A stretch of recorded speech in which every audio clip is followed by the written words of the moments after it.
এখানে মরিচ গাছগুলি কেমন জানি হয়ে আছে, বুঝতে পারতেছি না কি করব। কুকড়ানোর সমস্যা হয়ে গেছে। এদেরকে বিকেলবেলা এসে নিম তেল দিতেও মনে থাকে না, ভালো লাগে না আর কাজ করতে।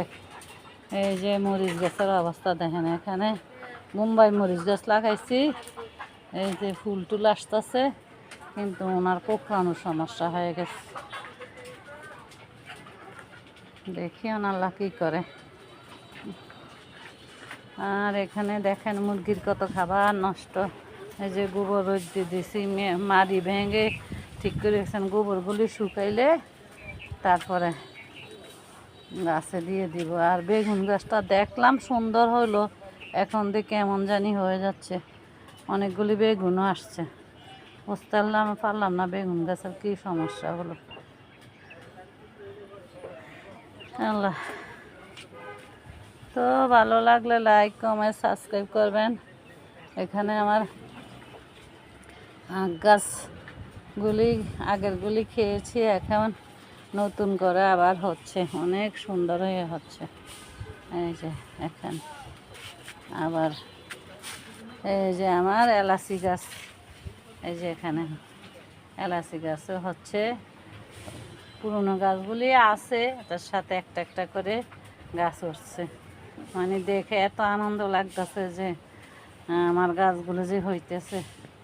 ভাবছিলাম তো হবে না, যাক হচ্ছে, যাক। এতে আর এখানে দেখেন আমি আনার গাছটা এই যে এখানে এনে দিছি, দিয়া মাটি টাটি করে ঠিক করে দিছি। এখন দেখেন অনেক ফুল আসছে আনার গাছে।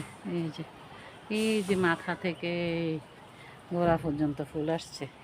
এই দেখেন ফুল, টুকটাক আনারও আসতেছে। এই যে আসলে পরিচর্যা না করলে কোনো কিছুও হয় না, বুঝতে পারলাম।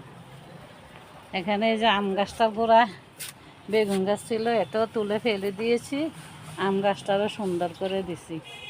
আল্লাহ যদি দেয় এবার আগামীতে কি জানি আল্লাহ ফল কিসমতে রাখছে কিনা জানি না, তবে এদেরকে খাবার দিতে হবে। খাবার দেব, তো গোবর টোবরটি শুকিয়ে তো এদেরকে খাবার দেব।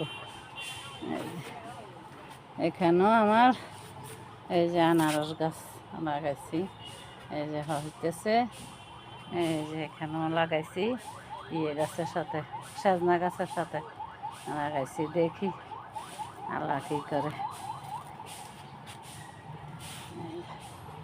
এখানে পেঁপের ফুল আসতেছে, কিন্তু এসে এসে চলে যায়, বুঝতে পারতেছি না এরা কি পুরুষ গাছ না মহিলা গাছ, বুঝতেছি না। দুটোটা একরকমই হচ্ছে।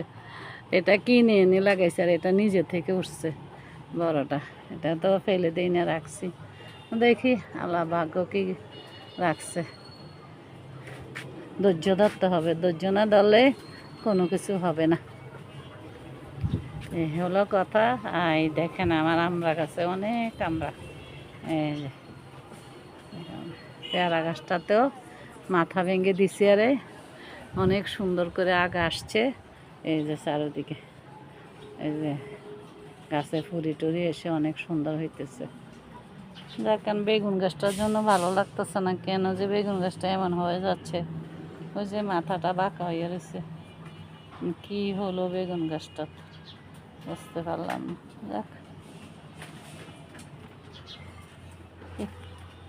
এই যে আমার আর একটা সিন্ডা গাছ হয়েছে, এই যে দুইটা সিন্ডা গাছ হয়েছে। দেখি এবছর তো সুন্দর করে চারে তুলে দিছি, সিন্ডা খেতে পারে কিনা দেখি। আর এই হলো আমার স্বপ্নের জিনিস। এই দেখেন আমার স্বপ্নের জিনিস আল্লাহ আমাকে দিয়েছে, আল্লাহর কাছে লাখ লাখ শুকরিয়া। তো ভালো লাগলে লাইক কমেন্ট সাবস্ক্রাইব করবেন আমার।